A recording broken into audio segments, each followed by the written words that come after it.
Apakah signifikannya jangkitan saluran kencing kepada anak anda dan adakah ia boleh memberi kesan kepada kesihatan buah pinggang mereka? Let's find out.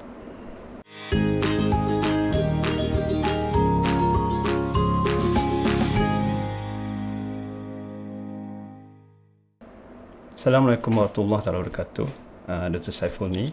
Hari ini insyaAllah kita akan bincangkan berkenaan dengan jangkitan saluran kencing atau urinary tract infection atau ringkasannya UTI yang boleh berlaku kepada anak-anak kita. Jangkitan kencing atau jangkitan saluran kencing adalah apabila terdapat pertumbuhan ataupun pembiakan bakteria di dalam saluran kencing. Saluran kencing terdiri pada buah pinggang kiri dan kanan dan saluran ureter yang menghubungkan buah pinggang dengan pundi kencing dan saluran yang bawah untuk pembuangan air kencing.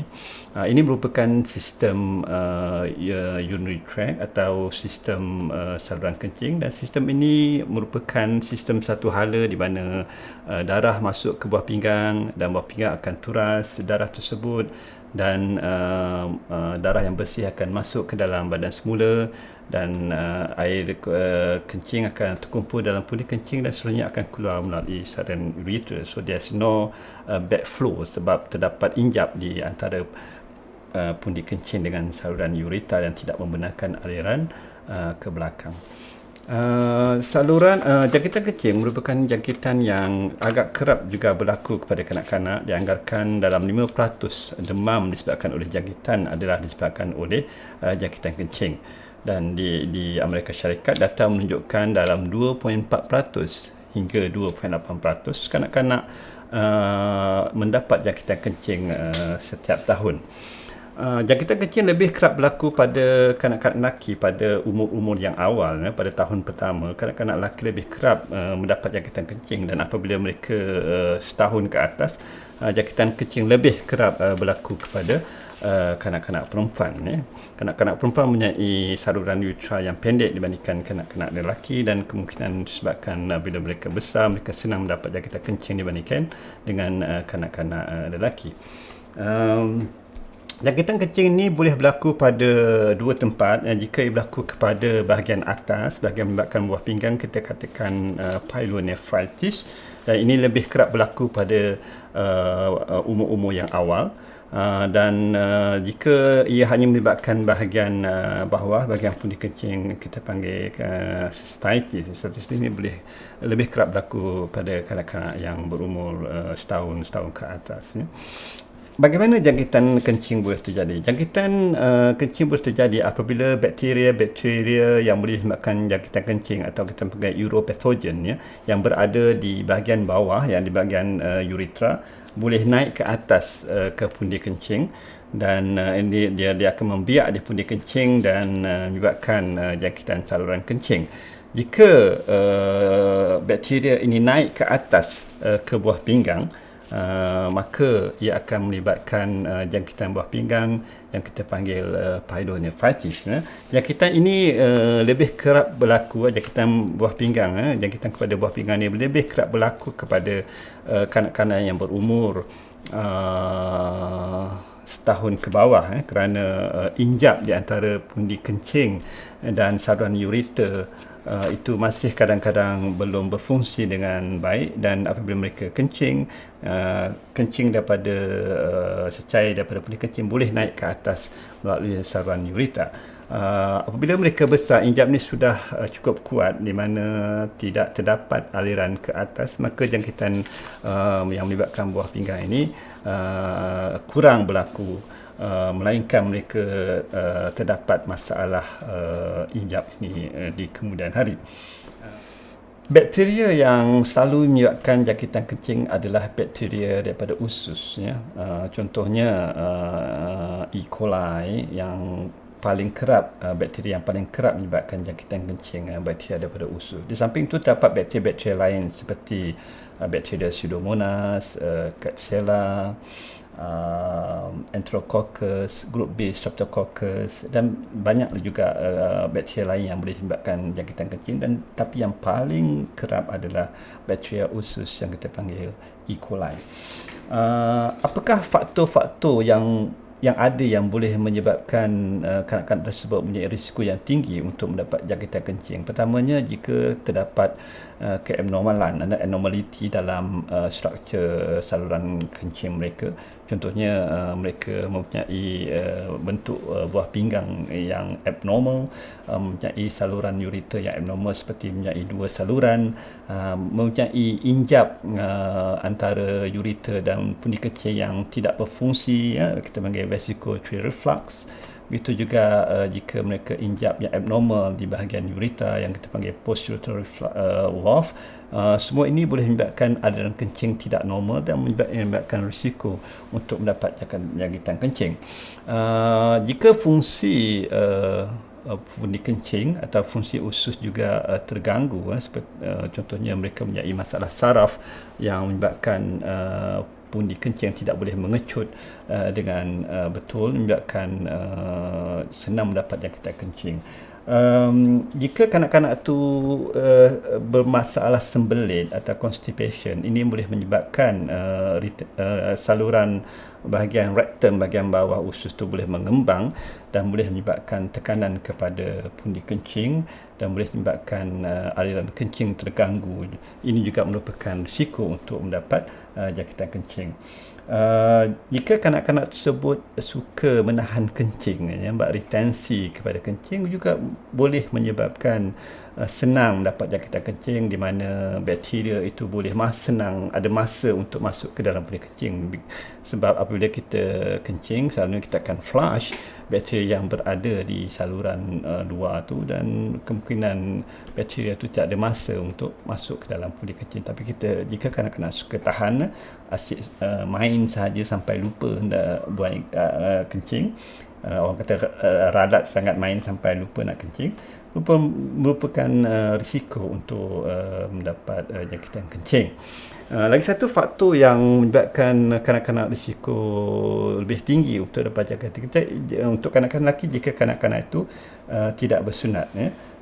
Because kajian telah menunjukkan bahawa kanak-kanak yang bersunat mempunyai risiko 0.2% dibandingkan dengan kanak-kanak yang tidak bersunat mempunyai risiko 2.15% untuk tahun pertama. Dan kalau diambil untuk 3 bulan yang pertama, lebih tinggi lagi dibanding kanak-kanak bersunat.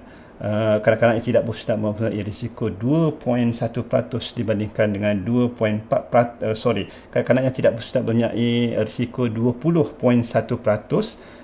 untuk dapat jangkitan kencing, dibandingkan dengan 2.4% saja kanak-kanak mendapat jangkitan kencing. Dalam satu kajian untuk menunjukkan bahawa bersunat boleh mengurangkan risiko untuk mendapat jangkitan kencing, untuk tanya pada bayi yang setahun ke bawah. Tanda dan gejala untuk jangkitan kencing ini bergantung kepada dua perkara. Pertama, bergantung kepada di mana jangkitan kencing itu berlaku, sama ada melibatkan buah pinggang atau hanya melibatkan pundi kencing, sama ada pyelonephritis atau cystitis. Jika melibatkan cystitis atau bahagian bawah, gejala-gejala kencing lebih kerap berlaku. Contohnya sakit bila kencing, pedih bila kencing, kerap nak kencing dan sebagainya, dibandingkan jika jangkitan itu melibatkan buah pinggang, jangkitan tanda-tanda kencing itu kurang. Tapi ia juga bergantung kepada umur kanak-kanak tersebut.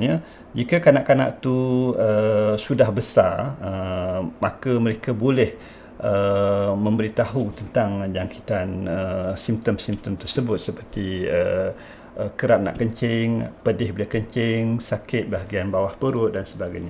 Bagi kanak-kanak yang baru lahir, contohnya, dia punya tanda gejala berbeza.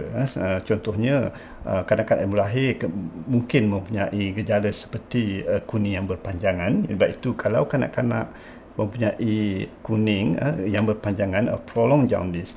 Salah satu ujian yang kita buat adalah untuk memastikan bahawa kanak-kanak tersebut atau bayi tersebut tidak mendapat jangkitan kencing.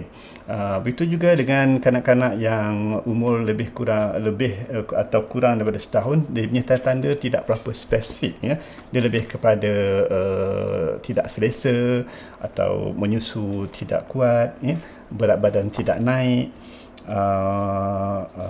dan kencing yang mungkin berbau, ya. Jadi tidak berapa spesifik simptom dia dibandingkan dengan kanak-kanak yang besar. Kalau kanak-kanak yang besar tu dia mungkin boleh ada tanda-tanda kencing seperti yang saya katakan tadi, ya, seperti kerak kencing pada biasa, kadang-kadang susah nak kontrol kencing, ya. Pedih bila kencing, sakit bila kencing, dan sebagainya. Pemeriksaan fizikal untuk kanak-kanak yang mendapat jangkitan kencing ini berbeza dengan umur dan tempat jangkitan kencing, seperti saya nyatakan, sama juga seperti gejala tadi. Bagi kanak-kanak yang kecil, dia punya pemeriksaan fizikal dia tidak nampak spesifik, tapi kemungkinan kita nampak mungkin dia akan kuning, seperti kuning berpanjangan, mata dia kuning atau badan dia kuning, berat badan dia tidak naik, ya. Dan kita pastikan bahawa kanak-kanak yang disyaki mendapat jangkitan kencing, pastikan tekanan darah dia normal, kita mesti cek tekanan darah dia. Begitu juga dalam pemeriksaan bahagian abdomen, ada setengah tu kita boleh rasa dia punya pundi kencing tu distended, kita boleh rasa pundi kencing. Kadang-kadang dalam keadaan yang abnormal buah pinggang, kita boleh rasa buah pinggang tu, ya. Dalam keadaan di mana kanak-kanak itu mempunyai jangkitan terhadap buah pinggang, terutamanya pada kanak-kanak yang besar, dia mungkin merasa sakit pada bahagian, kita panggil bahagian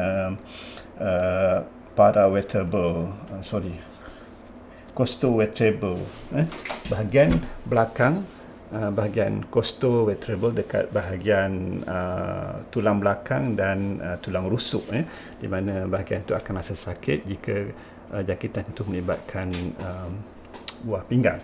Tapi pada kanak-kanak yang kecil, kemungkinan simptom dia lebih kepada demam, nampak tidak sihat, di samping ada tanda-tanda jangkitan kencing yang saya cakap tadi. Di samping tu, bagi kanak-kanak yang lelaki contohnya, kita perlu lihat bagaimana mereka buang air kencing. Ada tak bermasalah dari segi aliran kencing tu. Jika aliran kencing tu hanya menitis, tidak mancut seperti air kencing yang biasa, kemungkinan mereka ada masalah saluran uretra atau saluran bawah tu, terdapat injap yang menghalang aliran kencing untuk keluar.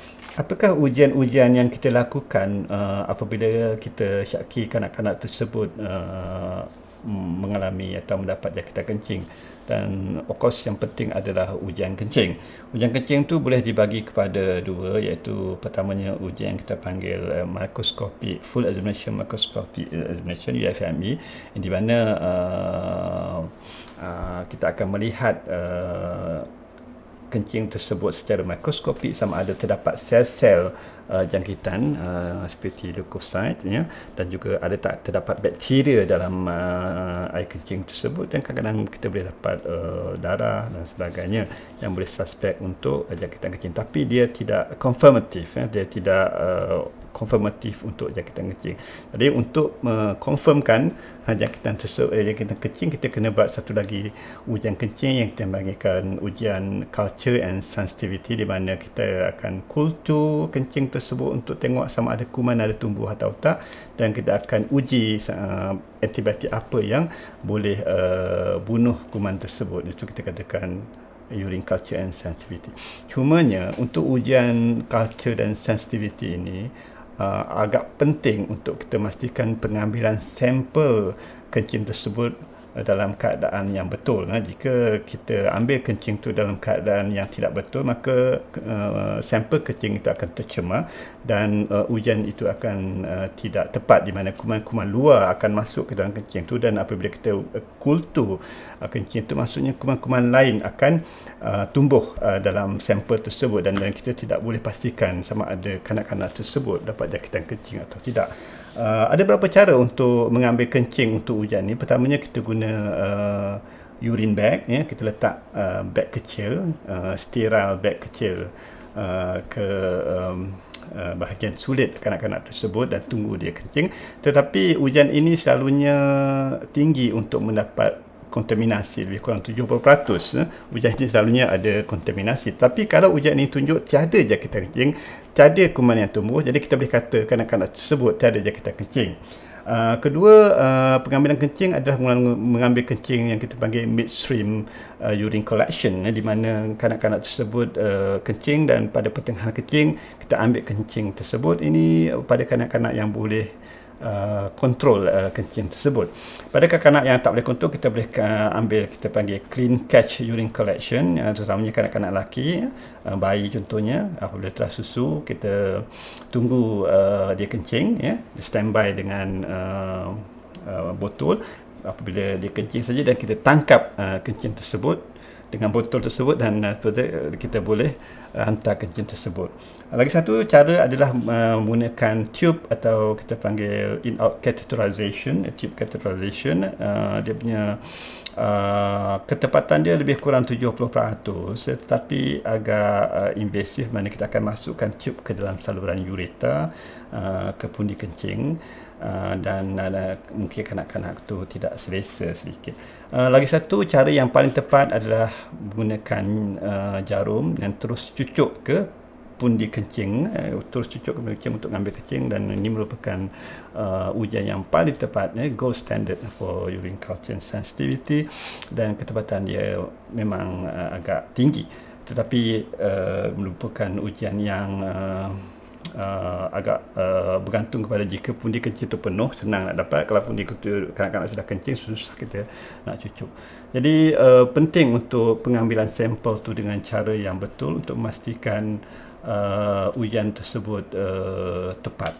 Ujian culture and sensitivity ni, dia punya result, keputusan dia mengambil masa beberapa hari, sebab dia nak tunggu kuman tu tumbuh, dan lepas kuman tu tumbuh, baru dia boleh test, identify kuman apa melalui bentuk, structure dan juga staining dia, dan baru kita tahu kuman apa, sama ada E. coli ke, Pseudomonas ke dan sebagainya, dan kita boleh identify kuman tu dan check sensitivity dia. So dia ambil masa 48 jam ke 72 jam. Jika kanak-kanak tersebut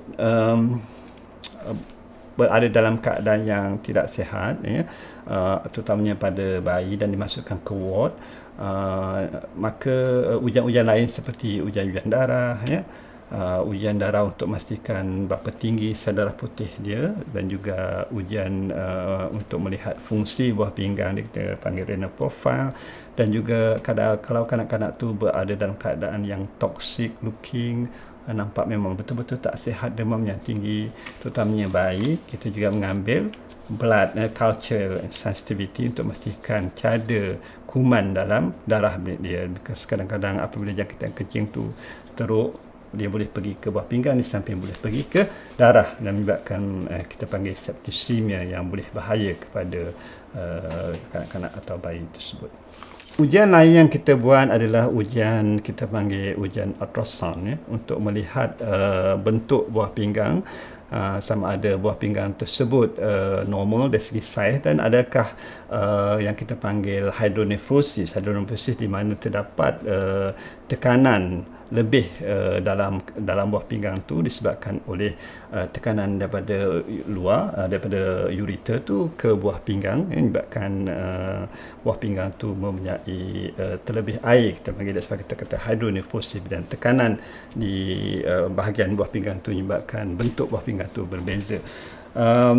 Selalunya kita buat ujian ultrasound ni pada kanak-kanak yang 3 tahun ke bawah, walaupun pertama kali mendapat jangkitan kencing kita buat, ataupun kanak-kanak itu walaupun umur dia 3 tahun ke atas tetapi mempunyai tanda-tanda mempunyai jangkitan mendapat jangkitan kencing yang berulang, dan ataupun mempunyai tanda-tanda susah nak kencing seperti kencing yang tidak lawas, ya, ataupun mereka mempunyai jangkitan kencing yang teruk melibatkan buah pinggang.